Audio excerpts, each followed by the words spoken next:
අපි කතා කරන්න යන්නේ සතර කම්මන්ත්‍රණය අර්ථ විවරණය. උම්මග්ග ජාතකයේ ඔයාලට නිර්දිෂ්ට වෙලා තියෙන, ඒ කියන්නේ සාමාන්‍ය පෙළට නිර්දිෂ්ට වෙලා තියෙන කොටස ගත්තොත් සතර කම්මන්ත්‍රණය, මියුළු නුවර වටලෑම, යුද්ධෝපාය යෙදීම සහ ධර්ම යුද්ධය කියලා ප්‍රධාන කොටස් හතරක් තියෙනවා. කලින් කිව්වා වගේ මේකේ කියන්නේ මහෞෂධ පඬිතුයන්ගේ උපාය කෞශල ඥානය සහ බුද්ධි මහිමය ගැන. එන්න පළවෙනි ඡේදයට.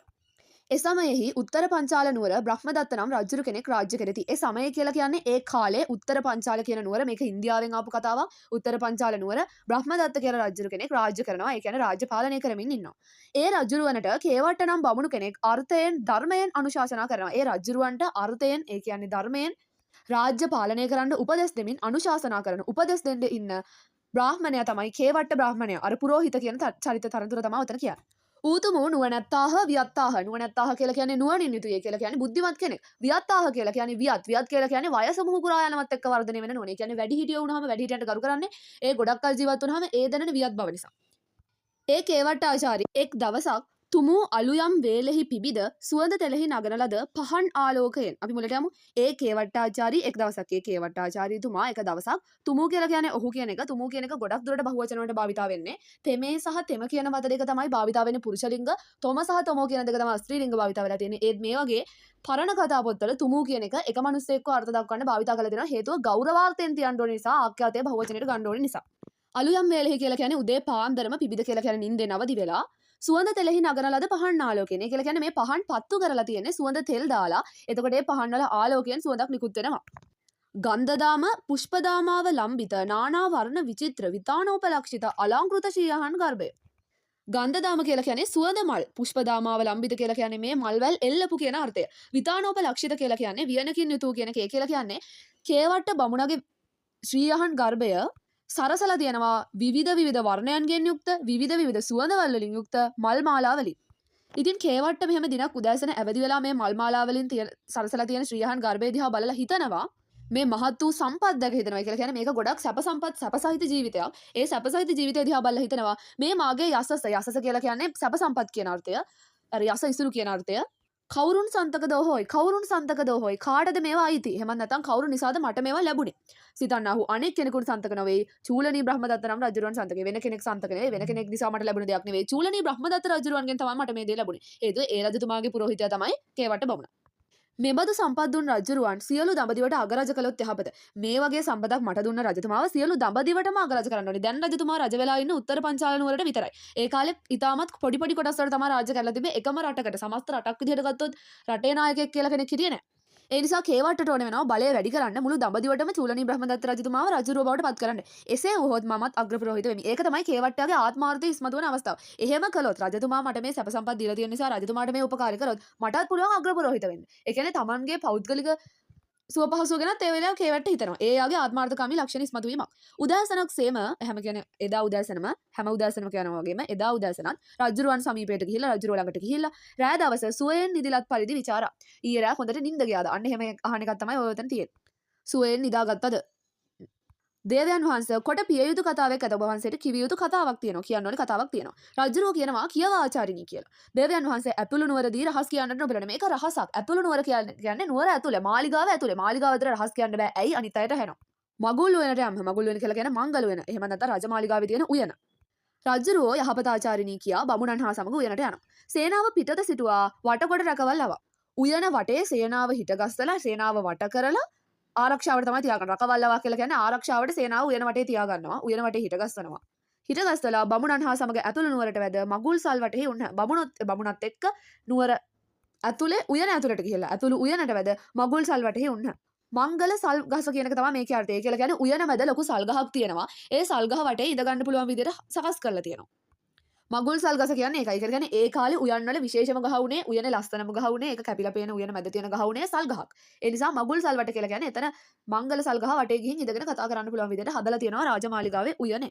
ගිරා පඬිතයෝ මේ ක්‍රියාව දැක. ගිරා පඬිතයෝ කියලා කියන්නේ ගිරවේ. ගිරා පඬිතයෝ කියන කෙම මේක කතාව කියවද්දි තේරෙනවා මහෞෂධ පඬිතයන්ගේ ගිරව තමයි මේ ගිරා පඬිතයෝ කියලා හඳුනනවා. මොකද මේ ගිරව අනිත් ගිරවුන්ට වඩා උසස් බුද්ධියෙන් යුතු ගිරවෙක්. ඒකයි යාට පඬිතයෝ කියලා කියන්නේ. මේ ක්‍රියාව මේ ගිරව දකිනවා. දැකලා මේ එක් කාරණයක් වුවමනවා. මේක මොකක් හරි කාරණයක් වෙයි. ඉස්සරහට වමනා වෙන කාරණයක් වෙයි. අද පඬිතයන් වහන්සේට කිය යුතු කිසිවක් අසෙමි. අද මට ගිහිල්ලා පඬිතයන් වහන්සේට කියන්නේ මහෞෂධ පඬිතයන්ට කියන්න කතාවක් මෙතනින් අහගන්න පුළුවන්. එහෙනම් මම අහගන්න ඕනි. කියලා උයනට වැද උයනට ගිහිල්ලා මගුල් සල්ගස කොළ අතර සැඟවි යන සල්ගහේ කොළ අතර ගිරවෙක් හැංගිලා ඉන්නවා. දැන් ඒක පේන්නේ නැහැ චූලනී බ්‍රහ්මදත්ත රජුරවන්ටවත් කේවට්ටාචාරීන්ටවත්.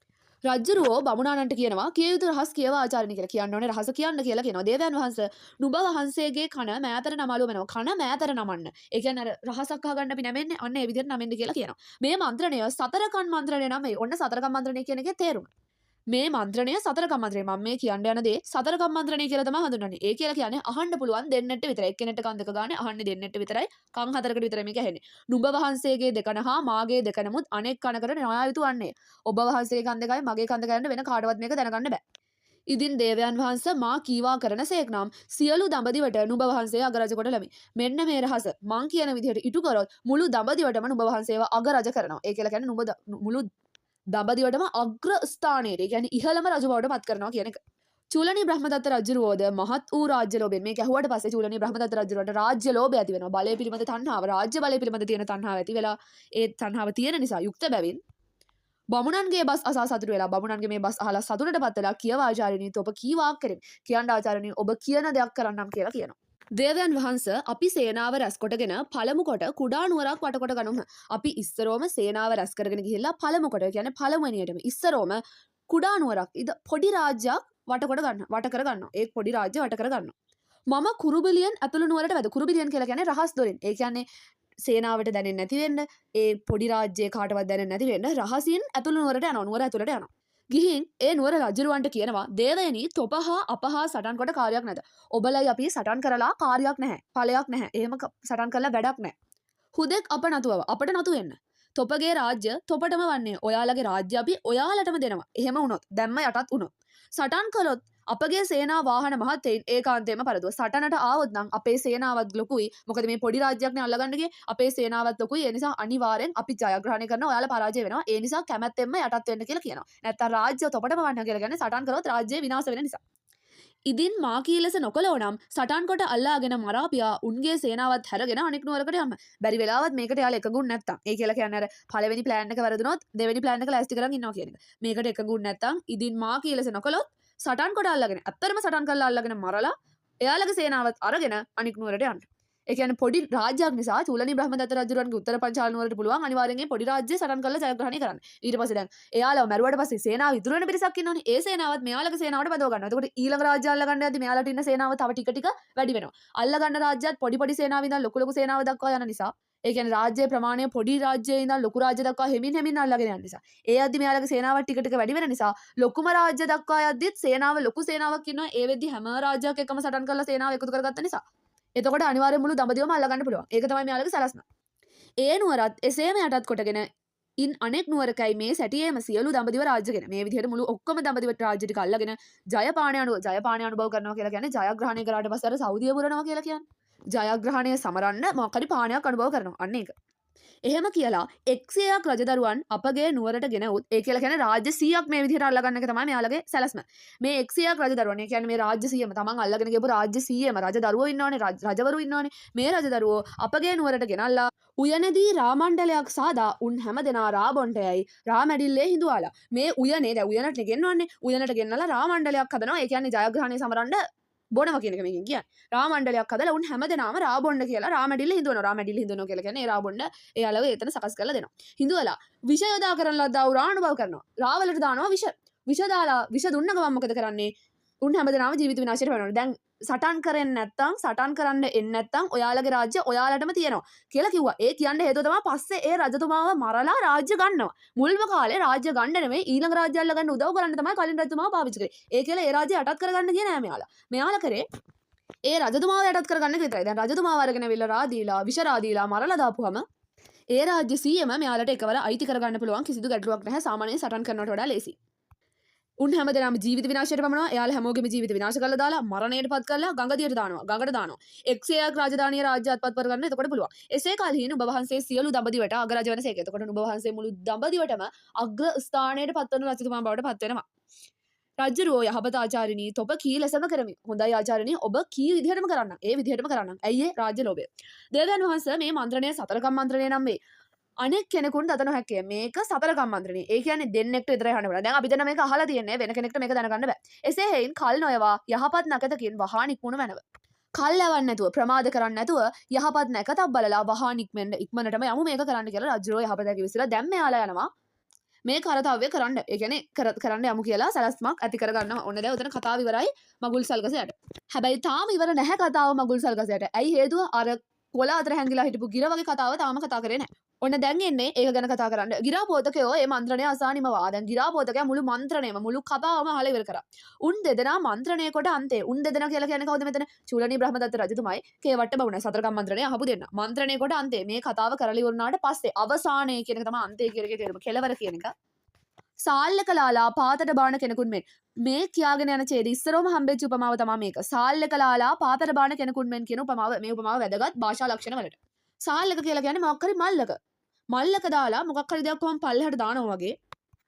කේවට්ට බමුණා හිස වර්චස් පිටක් කියලා. වර්චස් කියලා කියන්නේ අසූචි.